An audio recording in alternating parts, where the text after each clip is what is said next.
أعوذ بالله من الشيطان الرجيم. بسم الله الرحمن الرحيم. سبحان الذي أسرى بعبده ليلا من المسجد الحرام إلى المسجد الأقصى الذي باركنا حوله لنريه من آياتنا إنه هو السميع البصير. دینی بھائیوں،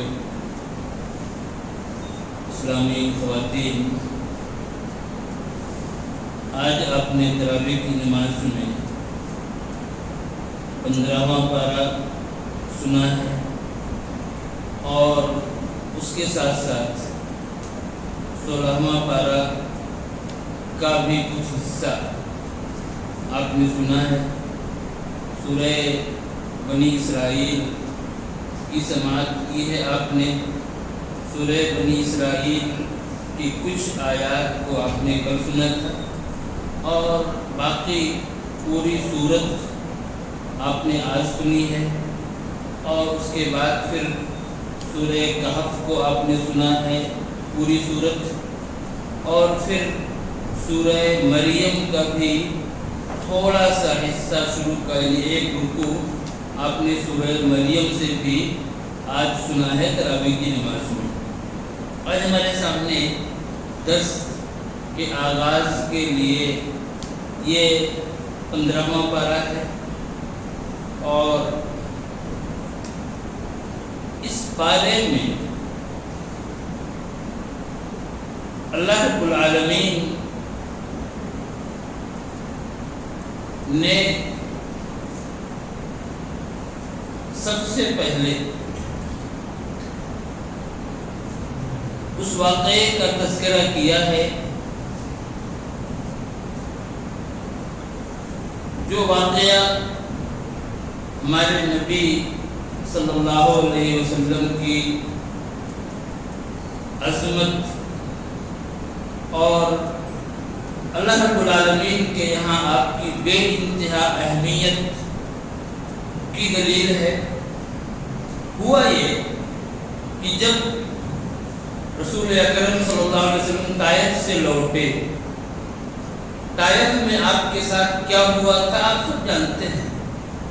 آپ گئے تھے ان لوگوں کو دعوت دینے کے لیے، ان لوگوں نے آپ کی بات نہیں مانی. صرف اتنا ہی نہیں کہ آپ کی بات نہیں مانی، نہیں بلکہ آپ کو ہر طرح سے تکلیف دی، ہر طرح سے تکلیف دی. آپ کو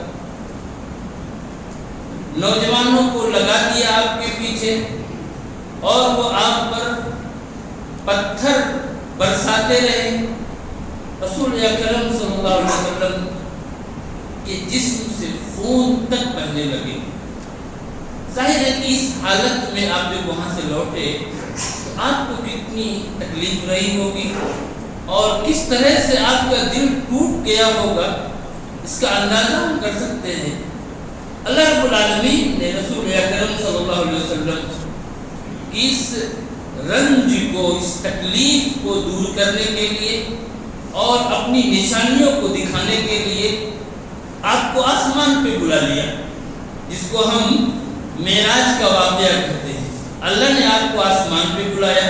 اس واقعے کی طرف اللہ نے یہاں پر صرف اشارہ کیا ہے، صرف اسراء کا یہاں ذکر کیا اللہ رب العالمین نے. معراج کا تذکرہ آپ کو احادیث میں ملے گا. یعنی قرآن کریم نے صرف اتنا بیان کیا ہے کہ آپ خانہ کعبہ سے، مکے سے آپ بیت المقدس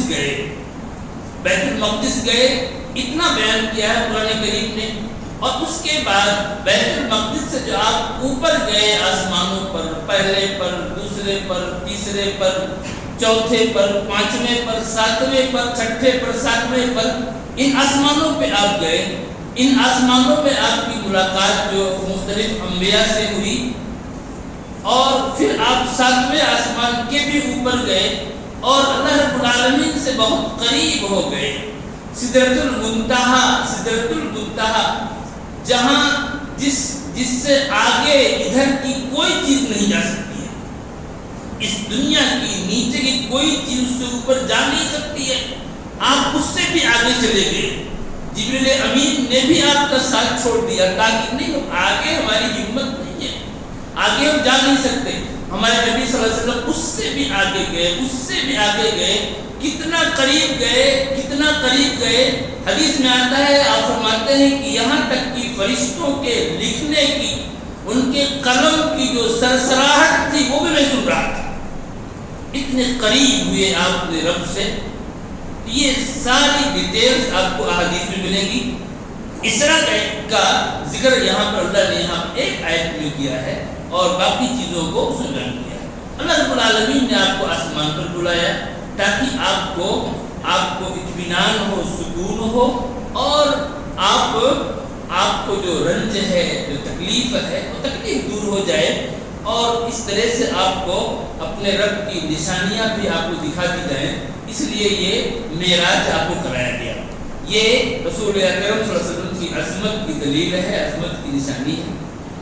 ایک چیز اور دیکھیے کہ آج ایسے لوگ ہیں جو اپنے آپ کو بڑے مفکر کہتے ہیں اور مختلف ٹاپکس پر وہ تجزیہ کرتے رہتے ہیں۔ تو اس معراج کے تعلق سے بھی ان کا یہ کہنا ہے، آپ کو یوٹیوب پر مل جائے گا اور وہ ملے گا، وہ کہتے ہیں کہ معراج جو ہے یہ جسمانی نہیں تھا۔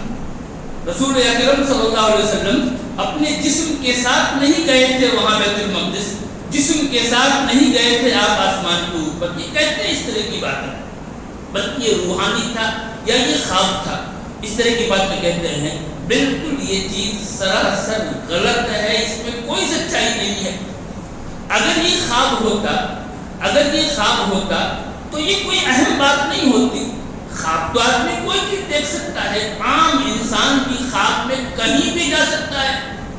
آپ یہاں بیٹھے ہوئے ہیں، کہیں کا بھی آپ خواب دیکھ لیجئے۔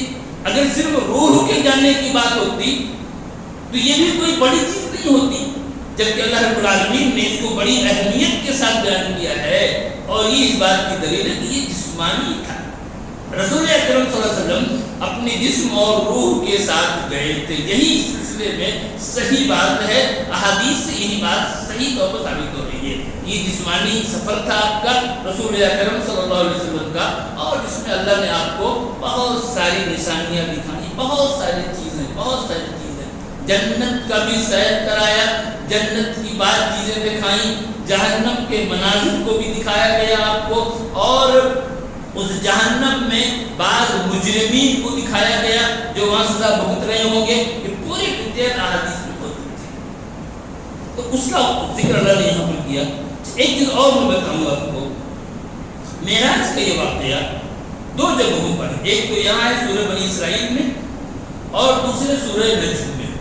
سورہ بنی اسرائیل اور سورہ نجم، ان دونوں میں معراج کا تذکرہ ہے، اور یہ بھی اتفاق دیکھیے کہ ان دونوں میں آیت سجدہ ہے، سورہ بنی اسرائیل میں بھی اور سورہ نجم میں بھی، ان دونوں میں آیت سجدہ ہے، اور ان دونوں میں ایک قاری یا سامع سجدہ کرتا ہے۔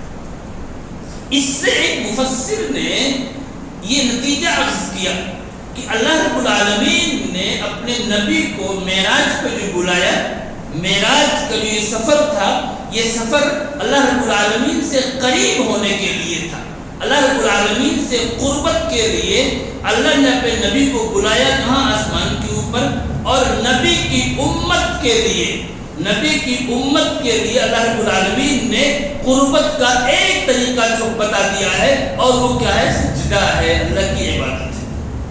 نبی اکرم صلی اللہ علیہ وسلم کو آسمان پر بلا کر کیا کو قریب کیا گیا، اور آپ کی امت کو یہ تعلیم دی گئی تم اللہ کے قرب کو، اس کی نزدیکی کو سجدے کے ذریعے سے حاصل کرو۔ یہ ایک نقطہ مفسر نے یہاں پر اس نے بیان کیا ہے۔ آگے اللہ رب العالمین نے آگے آیت میں فرمایا ان احسنتم احسنتم لانفسکم وان اسأتم فلها، اگر تم اچھا کرو گے تو اپنے لیے کرو گے۔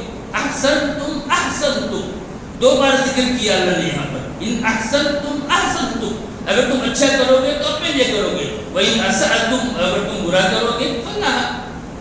تو اب احسنتم احسنتم کو دو بار ذکر کیا، اور اسأتم جس کا معنی برا کرنے کا اس کو ایک بار ذکر کیا۔ اس سے ایک مفسر نے یہ نقطہ نکالا ہے کہ ایک انسان کو یہ چاہیے کہ اچھائیوں کو ریپیٹ کرے. اچھائی جو ہوگی اس اچھائی کو ریپیٹ کرنا چاہیے. اس لیے کہ اللہ نے اس کو 2 بار کہا احسنتم 2 بار کہا. لیکن اگر کوئی بری چیز ہو تو اس برائی کو ریپیٹ کرنے کی ضرورت نہیں ہے. لیکن اللہ نے اس کو اللہ چاہتا تو کہہ سکتا تھا وَإِنْ أَسَأْتُمْ لَهَا وَإِنْ أَسَأْتُمْ لِأَنفُسِكُمْ. اس طرح 2 بار ریپیٹ ہو سکتی ہے. اللہ نے ایسا نہیں کیا. کیوں؟ معلوم یہ ہوا کہ برائی کو ریپیٹ نہیں کرنا چاہیے. کوئی بری چیز آپ کے سامنے آتی ہے, بری بات ہے, غلط چیز ہے, ضرور نہیں ہے کہ اس کو ایک انسان ریپیٹ کرتا ہوا ہر ایک سے بیان کرتا ہوا پھر نہیں. اچھائیوں کو بیان کیجیے, اچھائیوں کو بیان کیجیے. کسی کی اچھائی معلوم ہو جائے اس کو آپ بیان کیجیے, اس سے لوگوں کو فائدہ ہوگا. اگر آپ برائیوں کو ریپیٹ کریں گے تو اس سے کوئی فائدہ نہیں ہونا ہے. اسے سوائے نقصان کے کہ دوسرا انسان بھی برائی کرے, اس پر کوئی فائدہ نہیں اس کا. اس لیے برائیوں کا ریپیٹیشن نہیں ہونا چاہیے. یہ اس سے بات معلوم ہوتی ہے. اللہ نے آگے فرمایا کل انسان الزمناہ طائرہ فی عنقہ. ہر انسان کے طائر کو, طائر سے کہتے ہیں چڑیا کو. طائر یہ عربی لفظ ہے, چڑیا کو طائر کہتے ہیں. یہاں پر طائر سے مراد کیا ہے؟ عمل ہے. ابن عباس رضی اللہ تعالیٰ عنہ کہتے ہیں طائر سے مراد کیا ہے؟ عمل ہے. وہ کہ اللہ یہ کہہ رہا ہے کہ ہر انسان کے عمل کو ہم نے اس کی گردن سے معلق کر دیا ہے. اس کی گردن کے ساتھ اس کو ہم نے لٹکا دیا ہے, اس کے عمل کو. اللہ نے یہاں پر عمل کو طائر کہا اور پھر اس کو اس کی گردن کے ساتھ لٹکا دینے کی بات نہیں. آپ اس کو دیکھیے, ایک انسان کے گردن سے پٹا ڈال دیا جائے, پٹا, کسی انسان کو پکڑا جائے, کسی جانور کے گردن میں پٹا ڈالا جاتا ہے اور پھر اس کو کھینچا جاتا ہے, اس پٹے کے ساتھ کھینچا جاتا ہے. اللہ نے کیا کہا کہ ہم نے اسی گردن میں اس کے عمل کو اس کے گردن کے ساتھ جوڑ دیا ہے, معلق کر دیا ہے. مطلب کیا ہے کہ انسان کا جو عمل ہے یہ اس کے گردن میں پٹے کی طرح سے ہے. اب وہ عمل اس کا جو اس کے پٹے کی شکل میں ہے وہ اس کو کھینچ کر کے لے جائے گا, کھینچ کر کے لے جائے گا. اگر عمل برا ہے تو وہ کھینچ کر کے جہنم تک لے جائے گا, اور اگر عمل اچھا ہے تو وہ کھینچ کر کے جنت تک لے جائے گا. یہ اس کا نقطہ ہے. اللہ نے ان کا ذکر کیا, کسی اور چیز کا ذکر نہیں کیا, کسی اور پارٹ کا جسم کا ذکر نہیں, ان کا ذکر کیا. تو یہ عمل انسان کو کھینچ کر کے لے جائے گا یا تو جنت تک یا جہنم تک. اور آگے کیا وَنُخْرِجُ لَهُ يَوْمَ الْقِيَامَةِ كِتَابًا يَلْقَاهُ مَنشُورًا. اور ہم قیامت کے دن اس کے لیے ایک کتاب نکالیں گے, اس کے سامنے ایک کتاب نکالیں گے اور پھر کیا کہا جائے گا اقرأ کتابک, تم اپنی کتاب کو پڑھ لو, اپنی کتاب کو تم پڑھ لو. یہ کہا جائے گا اس سے, یعنی جو تم نے اپنی زندگی میں لکھا ہے. ظاہر ہے کہ فرشتے وہی لکھ رہے ہیں جو ہم کر رہے ہیں. تو جو تم نے اپنی زندگی میں لکھا ہے آج تم اس کو پڑھو. اس لیے ایک مفسر کہتے ہیں, ایک مفسر لکھتے ہیں کہ الیوم انت الکاتب, الیوم انت الکاتب وغدا انت القاری. آج تم کاتب ہو, لکھنے والے ہو. آج تم اپنے ایک عمل کو لکھ رہے ہو اور کل تم قاری ہو, اس کے پڑھنے والے ہوگے. جو آج تم لکھ رہے ہو وہی تمہیں کل پڑھنا پڑے گا. فاحسن الیوم لتفرح غدا. آج تم اچھا کرو, اچھا کام کرو, اچھی طرح سے اپنی کتاب کو لکھو تاکہ کل جب تم اسی کتاب کو پڑھو تمہیں خوشی ہو, تمہیں اطمینان ہو, سرور و سکون ہو. اگر تم نے آج اس کو ٹھیک سے نہیں لکھا تو پھر کل قیامت کی تمہیں وہی کتاب پڑھنی پڑے گی اور افسوس کرنا پڑے گا. اللہ رب العالمین بہت واضح انداز میں اس طرح کی باتیں کہی ہیں تاکہ ہماری اصلاح ہو. اس کے بعد اللہ رب العالمین نے اس صورت میں سورہ آیت نمبر 20 پر 2 سے لے کر کے آیت نمبر 40 تک رب العالمین نے کئی احکام تقریباً 26 احکام کو ذکر کیا. اور ان احکام کو جو بیان کیا یہ دیکھیے, شروع میں بھی توحید کا تذکرہ اور اخیر میں بھی توحید کا تذکرہ. بیچ میں احکام ہے, بڑے اہم احکام ہیں, لیکن شروع میں توحید, اخیر میں توحید. اس سے معلوم کیا ہوتا ہے کہ ایک انسان کے ہر عمل کے ساتھ توحید کا ہونا ضروری ہے. اگر توحید نہیں ہے تو کوئی بھی عمل اس کا قابل قبول نہیں ہو سکتا ہے، بڑے سے بڑا عمل ہو، جسمانی ہو، مالی ہو، کوئی بھی ہو، لیکن اگر توحید نہیں ہے تو اس کا کوئی اعتبار نہیں، کوئی قیمت نہیں۔ اس لیے ایک انسان کو اپنی زندگی میں توحید کو باقی رکھنا چاہیے اور مضبوطی کے ساتھ پکڑنا چاہیے۔ ان اعمال پر رب العالمین نے بہت سارے اعمال کو ذکر کیا، پہلی بات آئی ہے، بلکہ اللہ نے توحید کے بعد سیکنڈ نمبر پہ جس عمل کا تذکرہ کیا ہے وہ کیا ہے؟ وبالوالدین احسانا، والدین کے ساتھ اچھا سلوک کیجیے۔ یعنی اللہ نے اپنے حق کے بعد فوراً والدین کے حق کو بیان کر دیا۔ اس سے ہم سمجھ سکتے ہیں کہ والدین کی کتنی اہمیت ہے اور ان کا کتنا مقام ہے۔ اور کیا فرمایا؟ اما یبلغن عندک الکبر، اگر تمہارے پاس وہ دونوں یا ان میں سے کوئی بڑھاپے کو پہنچے، تمہارے پاس، انداز دیکھیے اللہ کا، عندک الکبر، معلوم یہ ہوا کہ ایک بچے کی، لڑکے کی، اولاد کی ذمہ داری ہے کہ وہ والدین کو اپنے ساتھ رکھے۔ جب وہ اپنے ساتھ رکھے گا تب وہ ان کے نرم گرم کو برداشت کرے گا، اس کو اجر ملے گا۔ اور اگر وہ اپنے ساتھ نہیں رکھ پا رہا ہے تب بھی وہ ان کو اپنے ساتھ سمجھے، ان سے اس کا رابطہ ہو، اس کا تعلق ہو، ان سے اتصال ہو، ان کو فون کرتا رہے، ان کے حالات کو معلوم کرتا رہے، دکھ درد میں شریک رہے۔ یہ چیز ہے عندک الکبر، تمہارے پاس بڑھاپے کو پہنچ جائے۔ یہ نہیں کہ ایک بچے نے جو ہے کہیں اور ہے، والدین کو کہیں اور چھوڑ دیا اور اسے کوئی مطلب نہیں، قرآن کی یہ تعلیم نہیں۔ اور اس کے علاوہ اللہ نے یہ بھی کہا کہ تم کو ہر طرح سے ان کے سامنے جھک کر کے رہنا ہے، اور صرف اتنا ہی نہیں بلکہ کیا ہے، دعا بھی کرنی ہے۔ وقل رب ارحمہما کما ربیانی صغیرا، دعا بھی کرنی ہے ان کے لیے۔ اس سے معلوم ہوتا ہے کہ اولاد کی دعا والدین کے حق میں قبول کی جاتی ہے، اس لیے کہ اللہ نے دعا کرنے کا حکم دیا، اولاد کو دعا کرنے کا حکم دیا والدین کے لیے۔ اب اگر دعا قبول نہیں ہوتی تو اللہ کیوں حکم دیتا اس کا؟ تو والدین کے حق میں اولاد کی دعا قبول ہوتی ہے، جیسے کہ اولاد کے حق میں والدین کی دعا قبول کی جاتی ہے۔ اس لیے ہمیں خاص طور سے اپنے والدین کے لیے دعا کرنی چاہیے اور انہیں کسی بھی حال میں فراموش نہیں کرنا چاہیے۔ اللہ رب العالمین نے اور بھی اس کے علاوہ سورت میں اور بھی تذکرے ہیں، حضرت آدم علیہ السلام کا تذکرہ ہے، ابلیس کا، اور ایک آیت اور روح کے تعلق سے۔ اس کا ذکر آپ کو صرف اسی صورت میں ملے گا۔ اللہ رب العالمین نے روح کے تعلق سے ذکر کیا، ویسرون کا روح، قل الروح من امر ربی، یہ لوگ آپ سے روح کے بارے میں پوچھتے ہیں، آپ کہہ دیجئے کہ روح یہ میرے رب کا امر ہے، اس کا حکم ہے۔ دیکھیے دو چیزیں ہیں، ایک کیا ہے، خلق ہے، اور دوسرے کیا ہے، امر ہے۔ اللہ نے کہا اللہ لہ الخلق والامر، خلق کا مطلب کیا ہے؟ اللہ تعالیٰ کسی چیز کو کسی مادے